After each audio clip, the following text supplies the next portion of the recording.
तो दोस्तों, अगर आपको भी इंडिया और न्यूजीलैंड के बीच खेला गया सांसों को रोक देने वाला कांटे का रोमांचक मुकाबला, सबसे बड़ा फाइनल मुकाबला पसंद आया हो तो हमारी इस वीडियो को दिल से लाइक जरूर कीजिएगा। और आज की वीडियो का टारगेट हम केवल 500 लाइक का रखते हैं। तो दोस्तों, वीडियो को एक लाइक करना बिल्कुल भी मत भूलिएगा।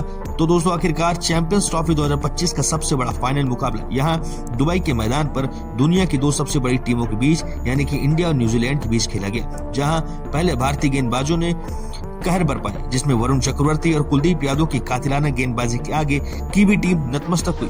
तो 252 रनों को लक्ष्य का पीछा करते हुए कप्तान रोहित शर्मा के साथ मिलकर भारतीय बल्लेबाजों ने अपने बल्ले से न्यूजीलैंड को उनकी औकात दिखाते हुए इतिहास भी लिख डाला। तो दोस्तों, दिखाएंगे आपको इस कांटे भरे ऐतिहासिक फाइनल की पूरी हाइलाइट्स, तो हमारे साथ लास्ट तक बने रहिएगा। और यदि आप टीम इंडिया रोहित, कोहली, जडेजा के फैन है तो हमारी इस वीडियो को दिल से एक लाइक करना बिल्कुल भी मत भूलिएगा। तो दोस्तों, इस फाइनल की जंग में सबसे पहले जब टॉस के लिए सिक्का उछाला गया, तब एक बार फिर से टॉस के बॉस बने न्यूजीलैंड के कप्तान मिचेल सेंटनर, और उन्होंने टॉस जीतकर पहले बैटिंग करने का फैसला किया और टीम इंडिया को बॉलिंग करने के लिए निमंत्रण दिया। न्यूजीलैंड की टीम की तरफ से रनों की बरसात करने वाले विलियम और रचिन रविन की खतरनाक जोड़ी मैदान पर आई थी और आते ही दोनों खिलाड़ियों ने सीधा चौके और छक्कों की बारिश करते हुए काउंटर अटैक करना शुरू कर दिया। 7वें ओवर के अंतिम गेंद पर शमी को बाउंड्री के बाहर चौका के लिए मारकर विलियम ने अपनी टीम को 51 रनों तक 7 ओवर में पहुंचा दिया था। इन दोनों के बीच एक धमाकेदार ओपनिंग पार्टनरशिप भी हो रही थी, जिसे टीम इंडिया को मुसीबत के दलदल में फंसा दिया था।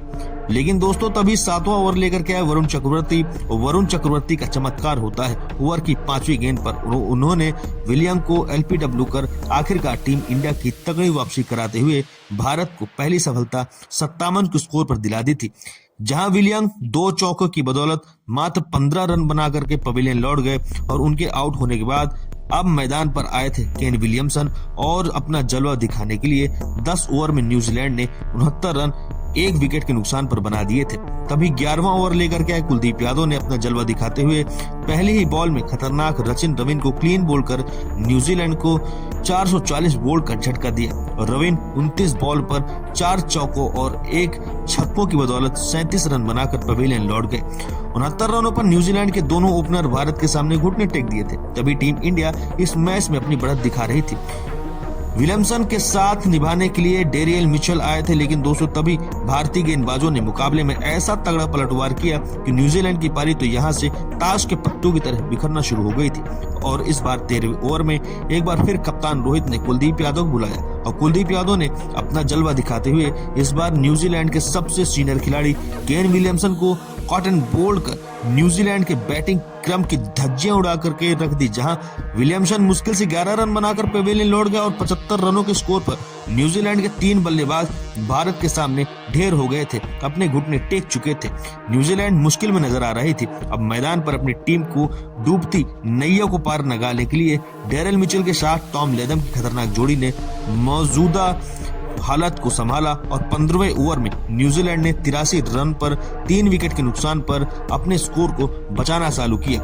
ये दोनों बेहद ही संभल करके बैटिंग करना चालू कर दिए थे, क्योंकि इन्हें भी पता था कि यदि ये आउट हुए तो फिर न्यूजीलैंड को तहस नहस होने में कोई देर नहीं लगेगी और तहस नहस होने से कोई नहीं बचा सकता है। बेहद ही समझदार बैटिंग करते हुए दोनों ने 20 ओवर में अपनी टीम को 102 रनों के तक पहुंचा दिया था और इन दोनों के बीच एक अच्छी साझेदारी बननी शुरू हो गई थी।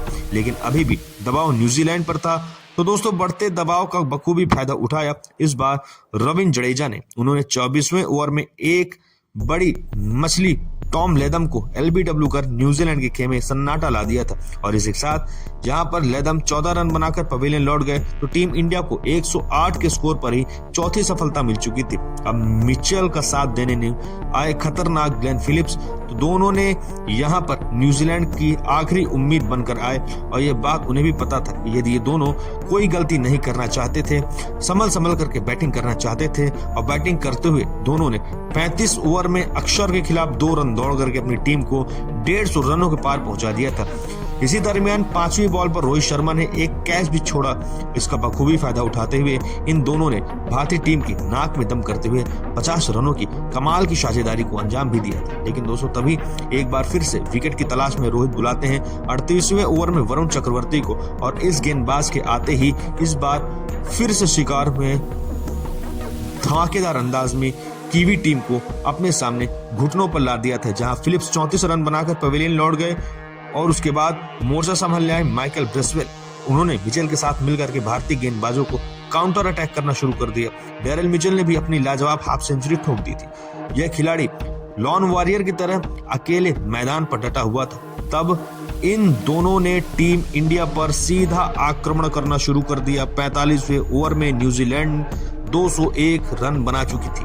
40वें ओवर में मोहम्मद शमी का स्वागत डैरेल मिचेल ने एक के बाद एक 2 खतरनाक चौके लगाकर किया, लेकिन ईंट का जवाब पत्थर से देते हुए चौथी गेंद पर शमी ने मिचेल को रोहित के हाथों कैच आउट करवा करके टीम इंडिया को छठी सफलता 211 के स्कोर पर दिला दी थी, जहां मिचेल 3 चौकों की बदौलत 63 रन बना करके अपनी टीम के लिए वापस गए। तभी कप्तान सेंटनर अंतिम कुछ ओवर का फायदा उठाने के लिए मैदान पर आए और हालांकि सेंटनर सिर्फ 7 रन बना करके रन आउट हो गए थे, पर माइकल ब्रेसवेल ने भारतीय गेंदबाजों की बेदर्दी से कुटाई करते हुए 39 बॉल में अपनी हाफ सेंचुरी ठोकी और अंत तक नाबाद रहते हुए इस खिलाड़ी ने 3 चौकों की बदौलत 40 बॉल में 53 रनों का योगदान दिया, जिस वजह से 50 ओवर में न्यूजीलैंड 251 रनों का एक फाइटिंग टोटल टीम इंडिया के सामने रख दिया था। तो वही टीम इंडिया के लिए वरुण चक्रवर्ती, कुलदीप यादव ने सबसे अधिक 2-2 सफलताएं हासिल की और शमी और जडेजा ने भी एक विकेट निकाला। अब टीम इंडिया और चमचमाती ट्रॉफी के बीच सिर्फ 252 रनों का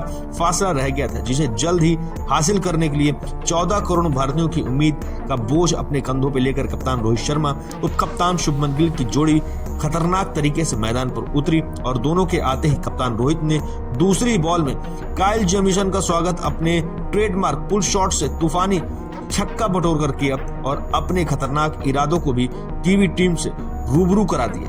और वो तो सिर्फ सर पर कफन बांध करके आए थे कि आज जो भी न्यूजीलैंड का खिलाड़ी उनको आउट करने आएगा उसको छोड़ेंगे नहीं। दूसरा ओवर लेकर के आए विलियम रुको। तो इनको दिन में तारे दिखाते हुए रोहित ने तीसरी और छठी गेंद पर एक के बाद एक 2 थप्पड़ की तरह करारे चौके मार करके 2 ओवर में ही 22 रनों तक टीम इंडिया को पहुंचा दिया था। न्यूजीलैंड के खेमे में हाहाकार मचा दिया था। कप्तान को आज रोक पाना किसी के भी बस में नहीं था, ना ही किसी गेंदबाज के, ना ही किसी फील्डर के। बात 5 ओवर के बाद टीम इंडिया 36 रन बना चुकी थी।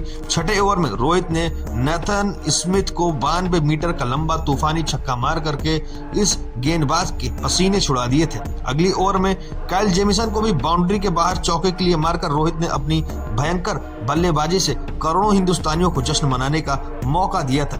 उनकी तूफानी बल्लेबाजी से भारतीय टीम रॉकेट की रफ्तार से जीत की तरफ बढ़ रही थी। 8वां ओवर लेकर के एक बार फिर से नेथन स्मिथ और इस बार रोहित ने इस गेंदबाज को तारामंडल के दर्शन कराते हुए इस बार अपने उससे भी बड़ा तूफानी छक्का मार करके टीम इंडिया को 999% सुनिश्चित कर दिया था, जहां रोहित शर्मा की खौफनाक बल्लेबाजी से पूरे के पूरे न्यूजीलैंड में सन्नाटा छाया हुआ था। तो इतनी ही आसानी से गेंदबाजी को उन्होंने बख्शा नहीं, बल्कि उसका करियर ही तबाह करते हुए चौथी बॉल में कप्तान रोहित ने गोली की तरह रफ्तार से चौका मारा। तो ओवर की अंतिम बॉल में रोहित शर्मा ने गेंद को बाउंड्री के बाहर चौके के लिए डिपॉजिट कर दिया और इस ओवर में न केवल 14 रन बटोरे बल्कि 8 ओवर में 59 रनों तक टीम इंडिया को पहुंचा दिया था। कप्तान रोहित शर्मा अर्धशतक के बाद बेहद ही करीब आ चुके थे और अपनी भयंकर बल्लेबाजी से उन्होंने टीम इंडिया की जीत को ऑलमोस्ट सुनिश्चित कर दिया था। तो दोस्तों उसके बाद भी रोहित शर्मा ने न्यूजीलैंड पर बिल्कुल भी रहम नहीं किया और अपनी भयंकर बल्लेबाजी से इस वनडे को T20 बनाते हुए केवल 41 गेंदों में अर्धशतक जड़ा और पूरी दुनिया को अपने सामने नतमस्तक होने को मजबूर कर दिया था। उसके बाद रोहित को भी रोक पाना इन गेंदबाजों के बस में था ही नहीं। वो तो रोहित के सामने लाचार और बेबस नजर आ रहे थे। देखते ही देखते कप्तान ने गिल के साथ मिलकर के 17 ओवर में 100 रनों की धमाकेदार ओपनिंग पार्टनरशिप को अंजाम दिया और इस मुकाबले को एक तरफा बना दिया था। हालांकि दोस्तों तभी मैच में बड़ा ट्विस्ट आता है। उड़ते हुए ग्लेन फिलिप्स ने गिल का करिश्माई कैच लपक लिया और टीम इंडिया को पहला झटका दिया, जहां गिल 31 रन बनाकर के पवेलियन लौटे और उनके आउट हो जाने के बाद मैदान पर उतरे किंग कोहली तो सिर्फ 1 रन बना करके माइकल ब्रेसवेल के LPW के द्वारा सीधा पवेलियन का रास्ता नाप लिया। अपनी टीम की तगड़ी वापसी करा दी थी, जहां पर रोहित शर्मा ने लगातार 2 विकेट गिरे। इसके बाद टीम इंडिया को दबाव में 20वें ओवर में 108 रन 2 विकेट के नुकसान पर बन चुके थे। मैदान पर रोहित का साथ निभाने के लिए श्रेयस अय्यर आ चुके थे। इन दोनों ने मिलकर 25 ओवर में टीम इंडिया को 122 रन तक पहुंचा दिया था और अभी भी टीम इंडिया को जीत के लिए 130 रन चाहिए थे। लेकिन दोस्तों इसके बाद भारत को 27वें ओवर में तीसरा झटका लगा। रोहित शर्मा अच्छी बल्लेबाजी कर रहे थे, 130 रन चाहिए थे। हालांकि शुरुआती 2 विकेट के बाद रन रेट गिर गया था। उसे बढ़ाने के चक्कर में रोहित ने सचिन रविन की गेंद पर आगे बढ़ करके शॉट खेलने की कोशिश की और स्टंप आउट हो गए। वह 83 गेंद पे 7 चौके और 3 छक्कों की मदद से 76 रन बना करके आउट हुए थे। इसके बाद श्रेयस अय्यर और अक्षर पटेल क्रीज पर थे। भारत को अभी भी 130 रनों की जरूरत थी और दोनों ने मिलकर के सूझबूझ भरी बल्लेबाजी की और बाकी बल्लेबाजों के साथ मिलकर के भारत को फाइनल में ऐतिहासिक जीत दिला दी और टीम इंडिया आसानी से मुकाबला 12 सालों बाद चैंपियंस ट्रॉफी पर अपने नाम सुनहरे अक्षरों में लिखवाती है। लेकिन दोस्तों तभी कप्तान रोहित शर्मा जल्दबाजी कर जाते और बड़ा मारने के चक्कर में रविन की गेंद पर लेथम ने उन्हें स्टंप कर टीम इंडिया को सबसे बड़ा झटका दिया, जहां रोहित 7 चौके और 3 तूफानी छक्कों की बदौलत 76 रनों की ऐतिहासिक पारी खेल गए। मैच में श्रेयस अय्यर अक्षर पटेल के कंधों पर आ चुका था। इन दोनों ने मिलकर के टीम इंडिया को 33 ओवर में 154 रनों तक पहुंचा दिया था। भारतीय क्रिकेट टीम बड़े आसानी से लक्ष्य तक बढ़ रही थी। अय्यर का बल्ला बोल नहीं रहा था बल्कि दहाड़ रहा था। हालांकि 48 रन बनाकर खिलाड़ी पवेलियन लौट गया और उसके बाद मैदान पर आए केएल राहुल ने। दूसरी तरफ अक्षर पटेल ने लाजवाब फॉर्म में रहते हुए न्यूजीलैंड के गेंदबाजों को भरपूर छठी का दूध याद दिलाते हुए मैच को फंसा दिया था। इन दोनों खिलाड़ियों ने मिलकर के टीम इंडिया को 202 रनों तक पहुंचा दिया था। तभी मैच में फिर से एक टर्निंग पॉइंट आता है। माइकल ब्रेसवेल ने अक्षर पटेल का शिकार किया और टीम इंडिया को समेट दिया, जहां अक्षर सिर्फ 29 रन बना करके लौट गए। तभी टीम इंडिया को 51 गेंद में 49 रन की जरूरत थी और तभी केएल राहुल के साथ मिलकर के हार्दिक पांड्या ने चमत्कार किया और उनका विकेट गिरा और अंत में रविंद्र जडेजा और केएल राहुल ने मिलकर के इस मैच को ऐतिहासिक मुकाम तक पहुंचा दिया। तो अगर आपको हमारी वीडियो पसंद आई तो वीडियो को लाइक कीजिएगा, साथ ही चैनल को सब्सक्राइब करके बेल आइकन दबाइएगा।